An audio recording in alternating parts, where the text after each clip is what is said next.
तो अगर ईरान का ये कहना है कि ये सारी फोर्सेज यहाँ से चली जाए, वो ये चाहता है, तो वो चाहता है इसके बदले में जितने भी मुस्लिम कंट्रीज हैं, इस्लामिक कंट्रीज हैं, वो आपस में मिलकर अपनी सिक्योरिटी तय करें, मिल के तय करें। जितने भी हमारे मसले होते हैं उनके हल क्या होंगे वो हम खुद तय करेंगे। तो इसलिए उन्होंने खाड़ी को, स्ट्रेट ऑफ हॉर्मुज़ को बंद करके रख दिया है और वो उसको नहीं खोलेंगे। देखिए, पाकिस्तान एक बहुत इंपॉर्टेंट रोल प्ले कर रहा है इस समय। पाकिस्तान 4 चीजें कर रहा है जिसको मैं समझाना चाहता हूं, क्योंकि जो चीज ग्राउंड पे हो रही है उसको आप झुठला नहीं सकते हैं। पहली बात, जैसे मैंने आपसे बताया कि ईरान चाहता है कि जो अमेरिका यहां से अगर निकल जाता है तो हमारे पास इस्लामिक एक तरीका होना चाहिए जिसको हम बोलते हैं इस्लामिक फ्रेमवर्क, जिसके तहत जो है जो इस्लामिक कंट्रीज वहां है और सारी है, तो उनके जो मसले हैं हम आपस में हल कर लें, जिसको हम बोलते हैं कलेक्टिव सिक्योरिटी। पाकिस्तान इसके अंदर इस्लामिक जो रीजनल फ्रेमवर्क है, जिसको मैं इस्लामिक फ्रेमवर्क बता रहा हूँ, एक बहुत अहम रोल प्ले कर रहा है और ईरान ये जानता है। तभी ईरान ने जो अपना मेमोरेंडम ऑफ अंडरस्टैंडिंग मैंने बताया 17 जून को साइन किया था अमेरिका के साथ, उसका नाम ही रख दिया है Islamabad MOU, memorandum of understanding. क्यों ये पाकिस्तान कर सकता है? क्योंकि पाकिस्तान के पास कुछ अलग ही काबिलियत है। पाकिस्तान इकलौता मुस्लिम कंट्री है जिसके पास न्यूक्लियर वेपन्स है। पाकिस्तान वो मुल्क है जिसके कोई रिलेशन ही नहीं है, डिप्लोमेटिक रिलेशन इजराइल के साथ है ही नहीं। पाकिस्तान ऐसा मुल्क है जिसके तीनों बड़ी ताकतों के साथ इकलौता मुल्क है, अमेरिका, चाइना, रशिया के साथ जो उसके रिश्ते हैं बहुत अच्छे हैं। तो ये खास ये मुल्क आइडियल है ये इस्लामिक फ्रेमवर्क चलाने के लिए, पहली बात। दूसरी बात, इस्लामिक फ्रेमवर्क के अंदर अंदर ही पाकिस्तान ने क्या किया है, खासकर Pakistan army chief field marshal Asim Munir, उन्होंने 4 ऐसे मुल्क ले लिए हैं जो खास मुल्क हैं वेस्ट एशिया में। आज किस कगार पे खड़े हैं, कहाँ खड़े हैं, ये बताऊंगा। पर ये बताने से पहले 2 बातें बताना चाहूंगा। पहली बात तो ये है, 3 बातें बताना चाहूंगा। पहली बात तो ये है कि ये लड़ाई उस वक्त हो रही है जब दुनिया में एक बड़ी ताकत नहीं है, 3 बड़ी ताकतें हैं। अमेरिका एक ताकत नहीं है, आज अमेरिका भी है, चाइना भी है, रशिया भी है। ये 3 ताकतें तय करेंगी कि दुनिया किस तरफ जाएगी, दुनिया का क्या हश्र होगा। और 2 ताकतें उसमें से, 3 में से, रशिया और चाइना आज ईरान के साथ खड़ी हैं। अरे ईरान के साथ तो बहुत सारे मुल्क खड़े हैं और उसका सबूत यह है कि जब ईरान के सुप्रीम लीडर, जिसको धोखे से मारा गया था अमेरिकन और इजरायली की फोर्सेस ने, उनका अभी जो बुरियल हुआ था, फ्यूनरल हुआ था, उसमें 4 करोड़ लोग आए थे और दुनिया के बहुत हेड ऑफ गवर्नमेंट्स और प्राइम मिनिस्टर और प्रेसिडेंट सब आए थे। तो ईरान के साथ बहुत लोग खड़े हैं। तो अब कह रहे ये तो एक बात हो गई। दूसरी बात मैं ये बताना चाहूंगा कि ये आम ताम लड़ाई नहीं है, ये वो लड़ाई है जिससे कि हर दिन दुनिया की इकोनॉमी, दुनिया की सारी जो ऊर्जा की प्रॉब्लम है, सब कुछ अफेक्ट हो रहा है। क्योंकि स्ट्रेट ऑफ हॉर्मुज़ से ये जो खाड़ी मुल्क है, खाड़ी मुल्क आप जानते ही हैं कौन कौन से हैं, जैसे सऊदी अरेबिया हुआ, UAE हुआ, कतर हुआ, ओमान हुआ, ये कुवैत हुआ। तो ये जो मुल्क है, बहरीन हुआ, यहाँ से तेल और ऑयल ये सब जाता है, करीबन 20% ये स्ट्रेट ऑफ हॉर्मुज़ से जाता है। और स्ट्रेट ऑफ हॉर्मुज़ अगर बंद कर दिया जाए और ये ना मिले, इसका मतलब जितने भी मुल्क हैं जिनको जरूरत है इस तेल की, उनको नहीं मिलेगा। हम खुद अपने मुल्क में देख रहे हैं, इंडिया में जब से ये लड़ाई शुरू हुई है, डीजल के रेट बढ़ गए हैं, पेट्रोल के रेट बढ़ गए हैं, LNG लोगों को नहीं मिल रहा है, बहुत दिक्कतें हो रही हैं। तो सवाल ये है कि ये वो लड़ाई है जो ऐसी लड़ाई नहीं है कि कहीं हो रही है, अरे ये वो लड़ाई है जिससे पूरा दुनिया जो है वो अफेक्टेड है। तो हर इंसान जानना चाहता है ये लड़ाई कहाँ पहुंची है और कब खत्म होगी। और तीसरी बात क्या है कि ये लड़ाई वो लड़ाई है जो अमेरिका में बहुत अनपॉपुलर हो गई है, लोग खुश नहीं है। करीबन 67% लोगों, अभी एक सर्वे हुआ था, उन्होंने ये कहा है ये हमारी लड़ाई है ही नहीं, यहां से प्रेसिडेंट ट्रंप को वापस आ जाना चाहिए। क्योंकि जो दुनिया में हो रहा है वहां उसका असर अमेरिका पे भी पड़ रहा है। अमेरिका में महंगाई बढ़ गई है, तेल और गैस के जो प्राइसेस हैं, दाम है, वो बढ़ गए हैं और ये बढ़ता रहेगा। तो ये जब हम बात समझ लेते हैं तो अब हम आते हैं इन मुल्कों, ये कहाँ खड़े हैं, तो उनके बारे में बात करते हैं। सबसे पहले अमेरिका की बात करते हैं, प्रेसिडेंट ट्रंप की। देखिए, जहां तक प्रेसिडेंट ट्रंप का ताल्लुक है, उन्होंने बहुत बड़ी गलती करी है। ये जो उन्होंने धोखे में आकर इजराइल के प्राइम मिनिस्टर नेतन्याहू के कि ये लड़ाई तो खत्म हो जाएगी जल्दी, उन्होंने ये लड़ाई शुरू कर दी। आज ये लड़ाई जो है वो पेट्रो डॉलर की लड़ाई है। इसको थोड़ा समझाता हूं क्या चीज है पेट्रो डॉलर। देखिए, 1974 में अमेरिका ने सऊदी अरेबिया से बात करी और कहा कि देखिए आपके पास तेल और गैस है, ये आप दुनिया को, बहुत सारे मुल्क हैं दुनिया में, एशिया में जापान है, इंडिया है, चाइना है, साउथ कोरिया है, यूरोप में है बहुत मुल्क जो जिनको आपका तेल और गैस चाहिए। आप उसको बेचिएगा अमेरिकन डॉलर में और हम आपको उसके बदले में सुरक्षा देंगे हम ईरान से, और हम ये देखेंगे कि जो स्ट्रेट ऑफ हॉर्मुज है वो हमेशा खुला रहे।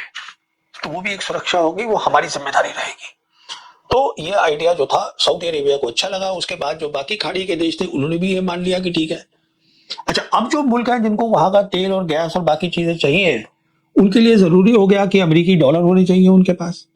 अब अमेरिका ने क्या शुरू किया कि जो अमेरिका जो है वो कमाता कम है और खर्चा ज्यादा करता है, तो उसका जो नेशनल डेट है, जो मतलब उसके ऊपर जो कर्जा है वो बढ़ता गया, और उनको सिर्फ ये करना था कि नोट डॉलर छापते रहो, और जितना भी उनका कर्जा था उसको वो अमेरिकन ट्रेजरी बॉन्ड, वो एक बॉन्ड है जो वो बेच देते थे उन मुल्कों को जिनको की खाड़ी से तेल और गैस चाहिए।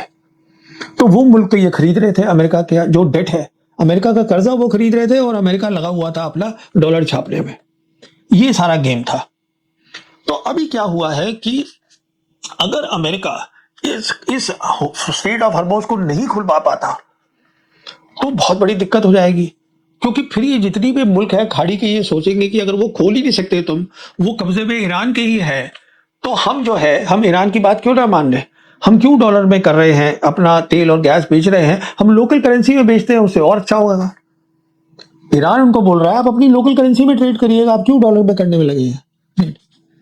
तो अगर वो हो गया तो अमेरिका को बहुत बड़ी दिक्कत हो जाएगी, क्योंकि उसके ऊपर तो कर्जा बहुत ज्यादा है, तो इतनी बड़ी उसकी मिलिट्री ताकत है, कोई 780 उनकी बेसिस है, मिलिट्री बेसिस 80 मुल्क दुनिया के अंदर, वो उसको चलाएंगे कैसे, पैसे ही नहीं है, उनकी खुद की इकॉनमी खत्म हो जाएगी।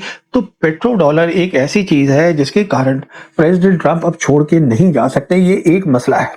इस कहने का मतलब ये है प्रेसिडेंट ट्रंप बहुत बुरे फंस गए हैं, मसला सारा पेट्रो डॉलर्स का है। स्ट्रेट ऑफ हॉर्मुज ईरान खोलने को तैयार नहीं है, ना वो वापस जा पा रहे हैं और ना वो बता पा रहे हैं देश को कि मैं हार गया हूं लड़ाई में। तो ये अमेरिका की हालत है।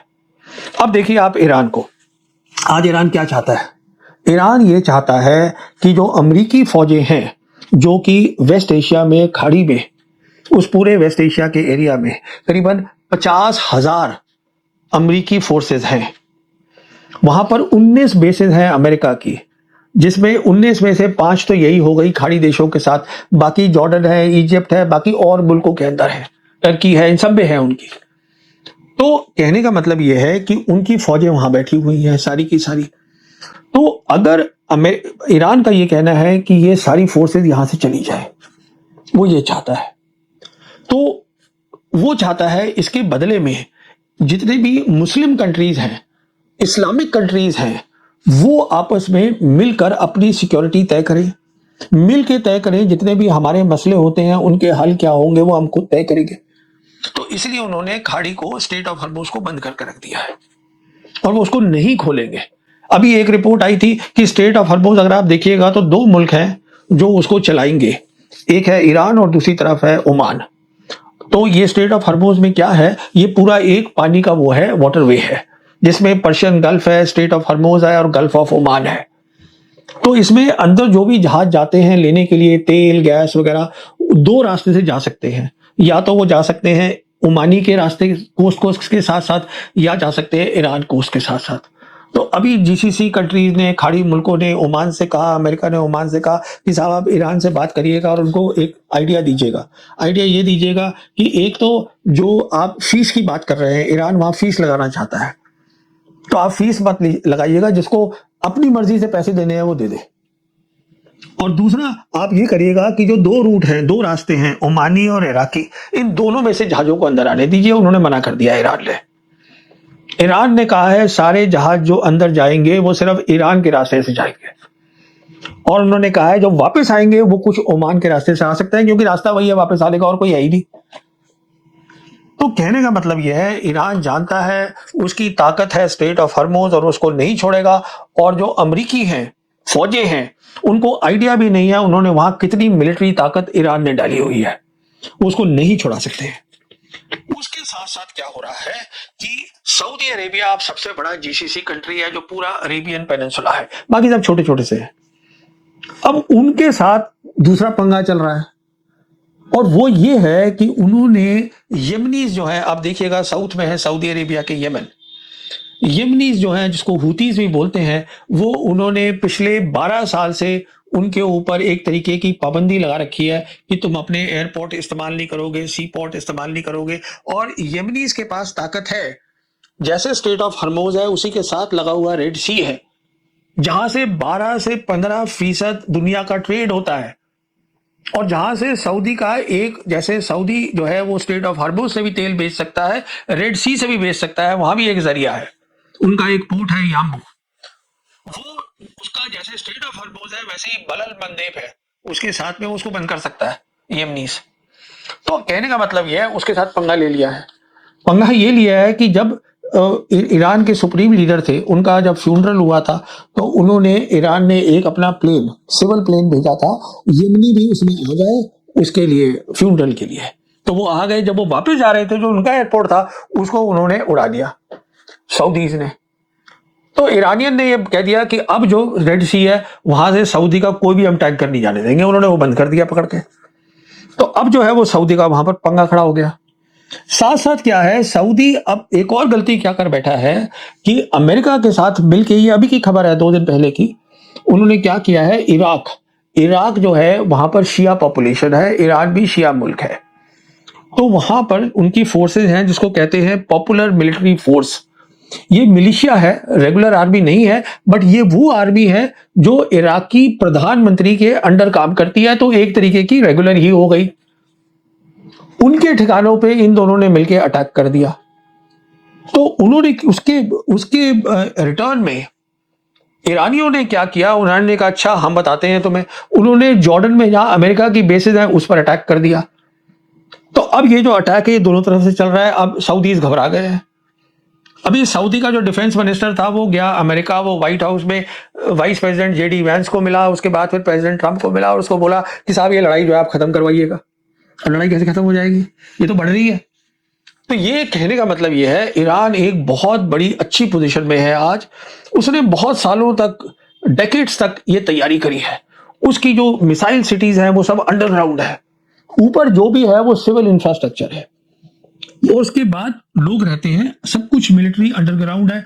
पूरी मदद मिल रही है उसको, चीन से भी मिल रही है, रशिया से भी मिल रही है, वहां वो मिसाइल्स बना भी रहा है, ड्रोन भी बना रहा है। तो वो एक लंबी लड़ाई के लिए तैयार है। और जहां तक जैसे मैंने आपको बताया, जो वक्त है वो आज ईरान के साथ खड़ा है, वक्त ट्रंप के साथ नहीं है, क्योंकि ट्रंप की घर में बहुत प्रॉब्लम्स हो रही है। तो ये तो मसला हो गया ईरान का, बहुत अच्छी पोजीशन में है।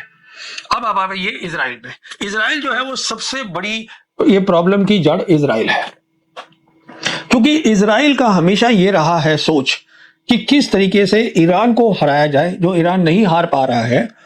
उन्होंने बाकी और जो मुल्क हैं उनको सबको शिकस्त देके वो चाहते हैं कि पूरा एरिया जो है वो अब एक इजराइल बन जाए, कब्जा करना चाहते हैं हर जगह पर। ग्रेटर इजराइल, इजराइल ड्रीम है एक उनकी, ज़ायनिस्ट की, जो ये सोचते हैं कि हमें बढ़ना है। तो सारी प्रॉब्लम की जड़ ये है। तो जहां तक इनका ताल्लुक है, अभी इजराइल के प्राइम मिनिस्टर नेतन्याहू अभी एक दिन पहले प्रेसिडेंट ट्रंप को मिले थे व्हाइट हाउस में, और उन्होंने कहा है कि वो मान गए हैं प्रेसिडेंट ट्रंप की, मैं तुम्हें पूरा जो है तुम्हारे साथ मैं कोऑपरेट करूंगा और हम मिलकर काम करेंगे। और उनका तो प्रायोरिटी अलग है। उनकी प्रायोरिटी ये थोड़ा है कि हरबोज खुले, उनकी प्रायोरिटी ये थोड़ा है कि पेट्रो डॉलर्स हो। उनकी प्रायोरिटी ये है कि ईरान के पास न्यूक्लियर वेपन नहीं होना चाहिए, क्योंकि अगर ईरान के पास न्यूक्लियर वेपन है तो इसका मतलब यह है कि ईरान शिकस्त कभी हो ही नहीं पाएगा। क्योंकि उन्होंने ऑलरेडी कोशिश कर ली, जब 28 फरवरी को लड़ाई शुरू करी थी, तो क्या लड़ाई थी वो, ये थी कि 28 फरवरी को जो टॉप लीडरशिप थी ईरान की उसको मार दिया। ईरान जो इजराइल है उनकी स्पेशलिटी ये है, मोसाद जो उनकी एजेंसी है, स्पाई एजेंसी जो है, इंटेलिजेंस एजेंसी, वो पता लगाती है कौन सा लीडर कहाँ है, वो लीडर को मार दिया। उन्होंने सोचा था लीडर मर जाएंगे तो उसके बाद क्या होगा, ये पूरा मुल्क जो है वो खत्म हो जाएगा, वो तो हुआ नहीं।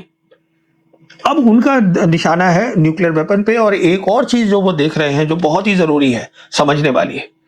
देखिए, जहां तक ईरान का ताल्लुक है, वो चाहता है बाहर की ताकतें चली जाए, मतलब कि अमेरिका, और इजराइल तो वेस्ट एशिया में ही है। तो अब एक बात और क्या हुई है कि जो इस साल जो अमेरिका का जो पेंटागन है, जो कि मिलिट्री हेडक्वार्टर्स है, उसका बजट है, उस बजट के साथ साथ एक लाइन और है, और वो ये है कि वेस्ट एशिया के लिए अमेरिका और इजराइल की जो फोर्सेस है वो मिलकर काम करें। कहने का मतलब ये है कि इतनी तगड़ी है इजराइल की पकड़ अमेरिका की कांग्रेस के ऊपर, जो उनकी नियम बनाती है, लॉज बनाती है, कि उन्होंने उसको ये लिखवा दिया है ये होने के लिए। इससे वो क्या करना चाहते हैं कि अगर अमेरिका जाता भी है वेस्ट एशिया से, तो जो अमेरिका का जो सेंट्रल हेडक्वार्टर्स है, जिसको हम बोलते हैं सेंट्रल कमांड, वो इजराइल प्राइम मिनिस्टर के अंडर आ जाएगा। इसका मतलब इजराइल वहीं रहेगा, सेंट्रल कमांड हेडक्वार्टर वहीं रहेगा, अमेरिका की मिलिट्री एजेंसीज, इंटेलिजेंस एजेंसी सब काम करेंगी इजरायली प्राइम मिनिस्टर के लिए। तो ये वो आगे की सोच रहे हैं कि इजरायली नेतन्याहू की किस तरीके से मैं जो है, अमेरिका अगर निकल भी जाता है यहां से, फिर भी अमेरिका की मिलिट्री इंटेलिजेंस ताकत मेरे हाथ में रहे। तो ये इनका मसला है, वो बिल्कुल अलग है। अब देखिए, पाकिस्तान एक बहुत इंपॉर्टेंट रोल प्ले कर रहा है इस सब में। पाकिस्तान 4 चीजें कर रहा है जिसको मैं समझाना चाहता हूं, क्योंकि जो चीज ग्राउंड पे हो रही है उसको आप झुठला नहीं सकते हैं। पहली बात, जैसे मैंने आपसे बताया कि ईरान चाहता है कि जो अमेरिका यहां से अगर निकल जाता है तो हमारे पास इस्लामिक एक तरीका होना चाहिए, जिसको हम बोलते हैं इस्लामिक फ्रेमवर्क, जिसके तहत जो है, जो इस्लामिक कंट्रीज वहां है और सारी है, तो उनके जो मसले हैं हम आपस में हल कर लें, जिसको हम बोलते हैं कलेक्टिव सिक्योरिटी। हमें लड़ाई करने की जरूरत नहीं है, हमें लड़ाई सिर्फ बाहर की ताकत से करनी है, अंदर जो है हम बातचीत कर लें। पाकिस्तान इसके अंदर इस्लामिक जो रीजनल फ्रेमवर्क है, जिसको मैं इस्लामिक फ्रेमवर्क बता रहा हूं, एक बहुत अहम रोल प्ले कर रहा है। और ईरान ये जानता है, तभी ईरान ने जो अपना मेमोरेंडम ऑफ अंडरस्टैंडिंग जो मैंने बताया 17 जून को साइन किया था अमेरिका के साथ, उसका नाम ही रख दिया है Islamabad MOU, memorandum of understanding. क्यों ये पाकिस्तान कर सकता है? क्योंकि पाकिस्तान के पास कुछ अलग ही काबिलियत है। पाकिस्तान इकलौता मुस्लिम कंट्री है जिसके पास न्यूक्लियर वेपन्स है। पाकिस्तान वो मुल्क है जिसके कोई रिलेशन ही नहीं है, डिप्लोमेटिक रिलेशन इजराइल के साथ है ही नहीं। और हमारा जो ये 4 दिन की लड़ाई हुई थी सिंदूर, उसके बाद अमेरिका ने ये तय किया, बाकी खाड़ी देशों ने ये तय किया, इस नतीजे पे पहुंचे कि पाकिस्तान की जो कन्वेंशनल लड़ाई लड़ने की जो ताकत है वो भी बहुत अच्छी है। और पाकिस्तान ऐसा मुल्क है जिसके तीनों बड़ी ताकतों के साथ इकलौता मुल्क है, अमेरिका, चाइना, रशिया के साथ जो उसके रिश्ते हैं बहुत अच्छे हैं। तो ये खास ये मुल्क आइडियल है ये इस्लामिक फ्रेमवर्क चलाने के लिए, पहली बात। दूसरी बात, इस्लामिक फ्रेमवर्क के अंदर अंदर ही पाकिस्तान ने क्या किया है, खासकर Pakistan army chief field marshal Asim Munir, उन्होंने 4 ऐसे मुल्क ले लिए हैं जो खास मुल्क है वेस्ट एशिया में। एक तो टर्की ले लिया उन्होंने, तो पाकिस्तान टर्की मिल गए, साथ में इजिप्ट ले लिया, और चौथा ले लिया सऊदी। सऊदी आप जानते हैं जीसीसी का सबसे बड़ा कंट्री है, और इजिप्ट जो है वो अरब कंट्रीज का नुमाइंदा हो गया। तो ये 4 कंट्रीज जो है इनसे भी आपस में बात कर रहे हैं कि किस तरीके से अमेरिका के जाने के बाद हमारा एक रीजनल अरेंजमेंट होना चाहिए, जिससे कि हम अपनी रीजन की बातें खुद तय कर सके। यहां भी उनका रोल है। तीसरा इंपॉर्टेंट रोल, जो कि खास रोल है आर्मी चीफ पाकिस्तान का आसिम मुनीर का, वो ये है कि आज जो है ईरान और अमेरिका आपस से बात नहीं कर रहे, फिर से लड़ाई शुरू कर दी है इन्होंने एमओयू साइन करने के बावजूद। तो एक ऐसा मुल्क चाहिए जो दोनों से बात कर सके, और वो है पाकिस्तान। दोनों मुल्क नहीं चाहते कि लड़ाई हो, क्योंकि अमेरिका सिर्फ ये चाहता है कि मेरे पेट्रो डॉलर्स बचे रहें और कुछ ना हो। ईरान जो है वो ये चाहता है कि तबाही ना हो, करेगा अगर करनी पड़े कि तबाही ना हो, क्योंकि ईरान जानता है उसको वहीं रहना है वेस्ट एशिया में। ईरान जानता है कि उसको खाड़ी मुल्कों के साथ ही रहना है। ईरान जानता है कि वो यहीं पर वेस्ट एशिया के अंदर उसको एक रीजनल ऑर्डर बनाना है, यहाँ के सब मुल्कों को मिला के। पर तो इसलिए पाकिस्तान वो मुल्क है जो इन दोनों से बात कर सकता है। यहां से बात वो करता है ईरान के साथ, और फिर टॉप लीडरशिप के साथ ईरान की, और उधर टॉप लीडरशिप अमेरिका की, प्रेसिडेंट ट्रंप, जेडी वांस, इनसे सीधी बात होती है फील्ड मार्शल आसिम मुनीर की। तो वो ये बहुत अहम रोल है जो कि प्ले कर रहा है पाकिस्तान। और चौथा क्या है, जैसे मैंने आपको बताया कि पाकिस्तान के रिश्ते तीनों मुल्कों के साथ अच्छे हैं, तो जो भी आसिम मुनीर या पाकिस्तान कर रहा है वो बिल्कुल जाहिर है कि वो उसको बता रहे होंगे चीन को भी, रशिया को भी, क्योंकि ये दोनों मुल्क सपोर्ट कर रहे हैं जो हो रहा है इस लड़ाई को। तो कहने का मतलब ये है कि अब जो सिचुएशन है, जो हम देख रहे हैं, मैंने आपको ऑलरेडी समझा दिया कि हमला अमेरिका ऊर्जा जो है, पावर है, ईरान के उस पर नहीं करेगा। अमेरिका के पास कोई ऑप्शन नहीं है लड़ाई का, ईरान के पास सारे ऑप्शन है लड़ाई के।